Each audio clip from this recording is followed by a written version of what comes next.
কালকে রাত্রে আমি একটা ভিডিও করেছিলাম, করার পর আমি জানতে চেয়েছিলাম ব্যাপারটা কি, মানে যেটা শোনা যাচ্ছে সব জায়গায় সবাই শুনছি।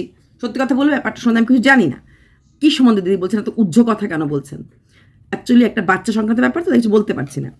ওই কি শোনা যাচ্ছে আইনি ব্যাপার নিয়ে। তারপর আমি একটু কালকে অক্ষয় তৃতীয়া ছিল, অক্ষয় তৃতীয়া আমি কিছুটা শর্টস দিয়েছি। আমরা অক্ষয় তৃতীয়ার দিন একটা কিছু কিনি, তাই তো, ধনতেরাস, অক্ষয় তৃতীয়া। তো বেরিয়ে গেছিলাম, আমি ভিডিওটা করে ছেড়ে বেরিয়ে গেছিলাম। তারপর যখন ফিরছি তখন আমি দেখেছি ও একটা কমিউনিটি পোস্ট দিয়েছে, মানে আমাদের সেখানে সে বলেছে যে আমি কোনো ভিডিও করছি না। আমি বলেছিলাম তুমি কেন ভিডিও করে ক্লারিফিকেশন দিচ্ছ না? তুমি যখন সব কিছু ভিডিওতে বলো, তখন হচ্ছে আমি ভিডিও করছি না, আমি কমিউনিটি পোস্টেই বললো যেটা যেটা পড়লাম। ব্যাপারটা আমার কাছে ঠিক ক্লিয়ার হয়নি যে ও কিছু ভিডিও রেকর্ডিং, কিছু ক্লিপিংস নিয়ে কোথাও দিয়েছে। দেওয়ার পর সেখান থেকে ওইখানের লোকরা কোনো ধারাতে কারোর আন্ডারে কেস দিয়েছে। তো সেইখানে দাঁড়িয়ে অনেকেই বলছে এটা নাকি চাইল্ড সংক্রান্ত, মানে বাচ্চা সংক্রান্ত। এটা শোনার পর সত্যি খারাপ লেগেছে। হ্যাঁ, কারণ বাচ্চাটা একটা নিষ্পাপ শিশু, চোখগুলি সুন্দর, যে কোনো বাচ্চা মানেই নিষ্পাপ। আমি একটা কথাই কে বলবো, এখন আমার কোনো অধিকার নেই। আমি জানি এক সময় তুমি আমার কাছে কেঁদেছিলে, চাইনি দি, চাইনি, আমি চাইনি, আমি জানি। কালকে আমি বলেছি, আজকে সে আমার কাছে কেঁদেছিল। আর আমি কোনো দিন কোনো ব্যাপার মিথ্যে কথা বলি না। তো সেটার ব্যাপারে তাহলে তখন যদি তুমি চাওনি, তাহলে এখন তোমার কোনো আইনি ব্যবস্থা প্রথমত কারোর এগেনস্টে আইনি ব্যবস্থাটা না নেওয়াটাই ঠিক। কেন বলো তো? উকিল এর টাকা দেওয়া, কোর্টে যাওয়া আসা, রাগারাগি, মানে ঝামেলা, টাইম, এনার্জি, মানি, এটা তোমাদেরকে আমি অন অফ দু জায়গাতেই বলেছি। সেখানে দ্বিতীয়ত বাচ্চাটাকে নিয়ে কিছু হয়েছে কিনা আমি জানি না, তুমি বলছো তুমি কিছু করনি। এখন মানে ওইখানকার বিশেষজ্ঞরা যা ভালো বোঝে তা করবে। এদিকে কালকে রাত্রেবেলায় ওই পোস্টের পর দেখলাম আমার কিছু সহ ক্রিয়েটাররা ভিডিও বানিয়েছে, যেটা আমি কালকে রাতে দেখিনি। যেটা সত্যি কথা, কালকে বাইরের থেকে খাওয়া দাওয়া করে তখন আর ভিডিও দেখে, আর সকালবেলা আমি দেখলাম কিছু সহ ক্রিয়েটার বানিয়েছে, বাট সবাই ভাষা মানে ডিপলি কিছু মানে বলেনি। দেখলাম আমার শুয়ের ভিডিও, আমার শু, বাবা মুখ দিয়ে আবার আমার শু চলে এসেছে। শুয়ের ভিডিও, শু দেখলাম কাঁদছে, ও সেই ব্যাগের মধ্যে ফটোটা আছে কিনা সোনামার, এরকম ফটো রাখতে আমিও পারি। আমি চাইলে এক্ষুনি বলতে পারি যে এই দেখো আমার ব্যাগে গীতা আছে। তো এই ধরনের ফটো, ভালোবাসা আমি বিশ্বাস আমিও করি না ওদের মাঝে। আমাকে যদি ওরা দুই বোন আর শু আমার সামনে দাঁড়িয়ে হাত কেটেও বলে দেয় যে আমরা একে অপরকে ভালোবাসি, আমি বিশ্বাস করি না। আমি করি না, এটা আমার ব্যক্তিগত। হতে পারে ওরা ভালোবাসা, আমি বিশ্বাস করি না। ভালোবাসা এরকম ধরনের হয় না, প্রতিশোধমুখী, নৃশংসতামুখী ভালোবাসা হয় না, এটা আমার ধারণা। ভালোবাসা মানে বো ডাউন, ভালোবাসা মানে কোথাও না কোথাও একটা আলাদা টান, ইমোশনাল টাচ, কথা বলতে গেলেই চোখে জল চলে আসে, এরকম একটা ব্যাপার হয়ে যায়, যেটা আমার পার্সোনালি হয়েছিল। হ্যাঁ, নিজেকে আমি আটকে রাখতে পারি না, নিজে আমি ওইভাবে তেরে মেরে ভিডিও করতেও পারিনি, থমকে গেছিলাম। তো এটাই আমার মনে হয় সম্পর্ক। সেখানে ওইসব ফটো টটো ওই মানে মুখা কোনো জিনিস, এটা আমি বিশ্বাস করি না। আচ্ছা, তারপর সে বলল যে তোমরা এসব কোনো কথা বলতে যেও না, আইনের ভাবে চলবে, এটা তোমরা জানো না, তোমরা বোঝো না, কোনো কথা বলো না। সেও কিন্তু ক্লিয়ার করলো না, কিন্তু সে এটা বললো যে এটার কোনো একটা আইনি একটা বিশাল স্টেপ কারোর এগেনস্ট নেওয়া হয়, বিশাল স্টেপ হতে পারে। যার এগেনস্টে স্টেপ সেই মেল ক্রিয়েটার, সে দেখলাম বেশ হাসি খুশি মুখে অনেক কিছু বলে, কখনো কমিউনিটি পোস্টে ভিডিও করছে, এবং সে অনেক কিছুই বলছে। একটা মানুষ যখন এই ধরনের কেসের কথা বলা হচ্ছে, যদিও এটা কিন্তু স্বীকার করেনি, কিন্তু বলেনি আমি এই ধরনের কেসের আন্ডারে, কিন্তু ওরা বলছে এই ধরনের, কিন্তু এই ধরনের কেসটা ডেঞ্জারাস কেস। কী ধরনের কেস? Punishable offence, child. তো তো পক্সো ব্যাপারটাই খুব রিস্কি। তো সেখানে দাঁড়িয়ে এই ধরনের অফেন্স করলে পরে তো টেনশন হওয়ার কথা, কিন্তু সে টেনশন ফ্রি হয়ে আছে। তবে আমি একটা কথাই কে বলবো, কারোর প্রতি রাগ, কারোর প্রতি প্রতিশোধ নেওয়া, সব কিছু করো, বাচ্চা মেয়েটাকে এনো না, তাকে ফুলের মতো বাড়তে দাও। তার জন্য তো অনেক কিছু এমনিতেই অলরেডি খারাপ একটা জায়গা তৈরি হয়ে আছে।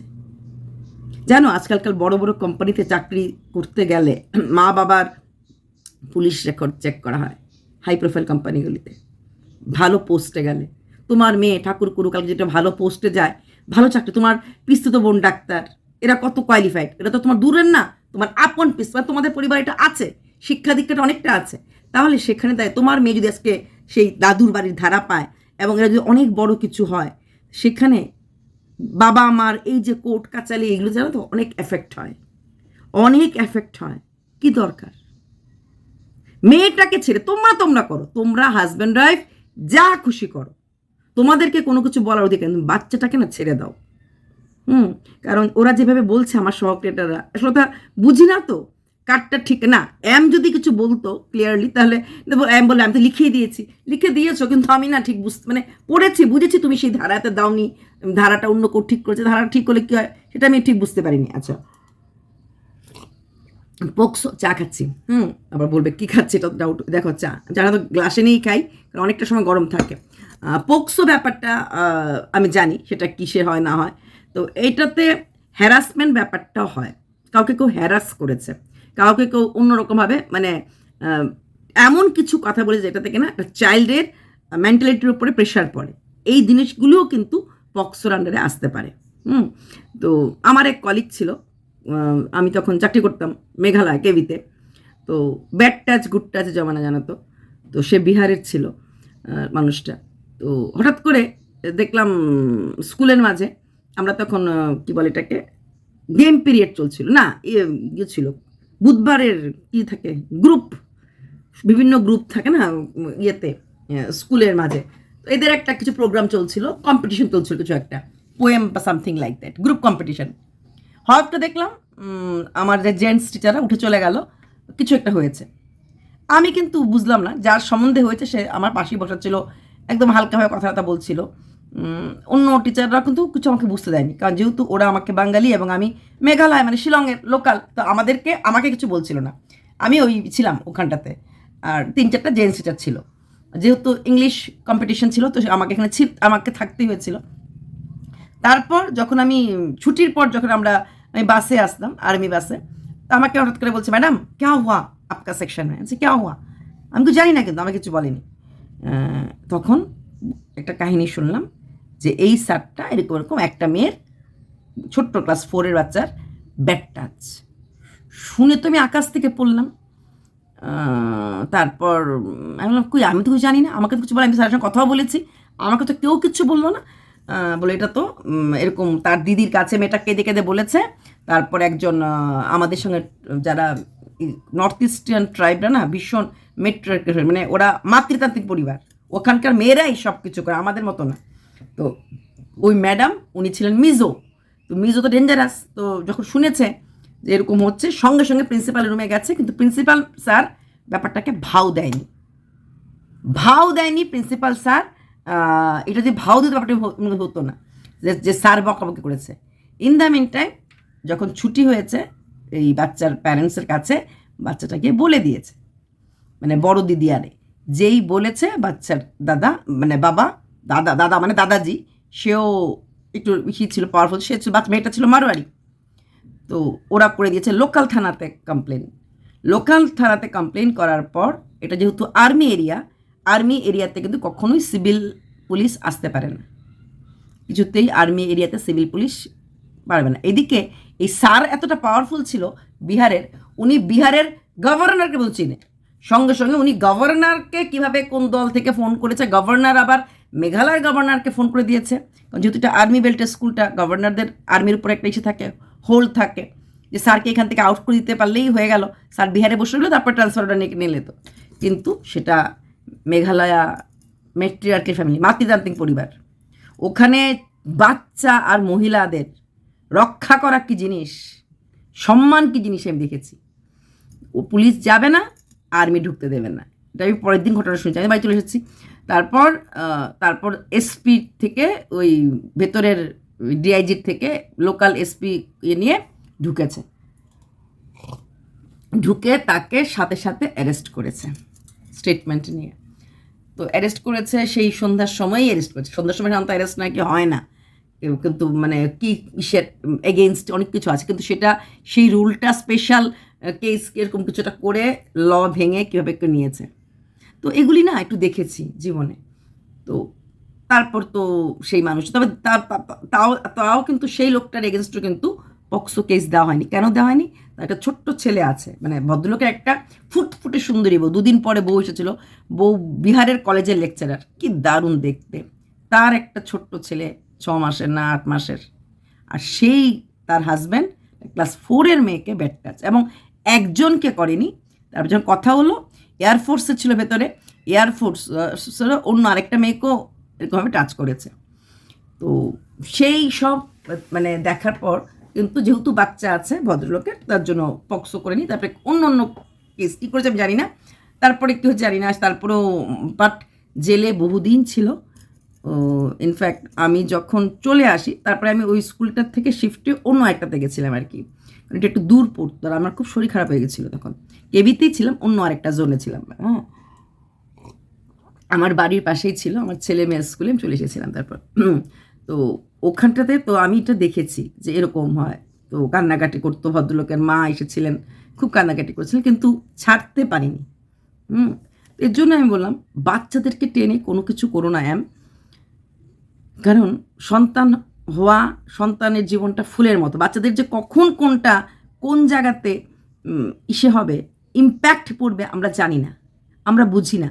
চাইল্ড সাইকোলজি ভীষণ ডিফিকাল্ট, ভীষণ ডিফারেন্ট। আমি কেন যাচ্ছি কোর্টে, আমি কেন যাচ্ছি পুলিশ স্টেশনে, এবং কি সেই দুটো বাচ্চা মেয়ে যে ছিল তাদের জন্য স্কুল কাউন্সিলর প্রোভাইড করেছিল, এবং প্যারেন্টসরাও বাইরে কাউন্সিলরের কাছে নিয়ে যেত। একদম টোটালি থানার থেকেই বলে দিয়েছিল যে তাদের তো তারা তো যথেষ্ট, মানে মেয়েটার সাথে পরে কথা বলছে, তারপরেও কিন্তু রেগুলার কাউন্সিলর কাছে নিয়ে গেছে। স্কুলের কাউন্সিলর তো আমার থাকেই, কেবিতে কাউন্সিলর থাকে, উনি তো কাউন্সিলিং করেছে, এছাড়া প্রাইভেট ডাক্তার দেখেও রেগুলার কাউন্সিলিং করিয়েছে, অনেক দিন করিয়েছে। এটা ভালো, ওটা ভালো, মানে ওদেরকে নানা রকম অ্যাক্টিভিটিসের মাঝখানে রাখা হয়েছে। তো সেটাই বলবো, বাচ্চাটাকে কিছুতে এনো না। আমি জানি না তুমি এনেছো কি না, আমি জানি তোমরা দুজনেই মেয়েটাকে খুব ভালোবাসো, মানে বলে না, আমি ওই যে হাতির কান, যা দেখি তাই, অর্ধেক দেখি অর্ধেক, যে যেটা বলছি সেটা বিশ্বাস করছি, সুখে দিচ্ছি সুখ কথা বিশ্বাস করছি, অমুক বলছি অমুকটা বিশ্বাস করছি। সত্যিটা আমি বুঝতে পারছি না এখনো আমার কাছে ক্লিয়ার, একটা ক্রিস্টাল ক্লিয়ার ব্যাপারটা হয়নি। তবে বোঝা গেছে সে যখন বারবার যা রেখেছে, সে বারবার যখন বলছে এরকম এরকম, আবার সে যাদের সাথে কথা বলে এরাও কিন্তু বেশ ডাঙ্কেপে চোটপে বলছে, এটা মানে এটা হয়তো এটা হয়নি, কিন্তু মনে হয় এটা হয়তো এটা হয়নি, এরকম করে হয়তো হয়তো করে বলছে, এটা আমি কি ধরে নেব? তাই আমি বলবো বাচ্চা যেন কোনোদিনও আমাদের সোশ্যাল মিডিয়ার এই বেড়া জালের মাঝখানে বাচ্চাটাকে এনো না, কখনোই এনো না।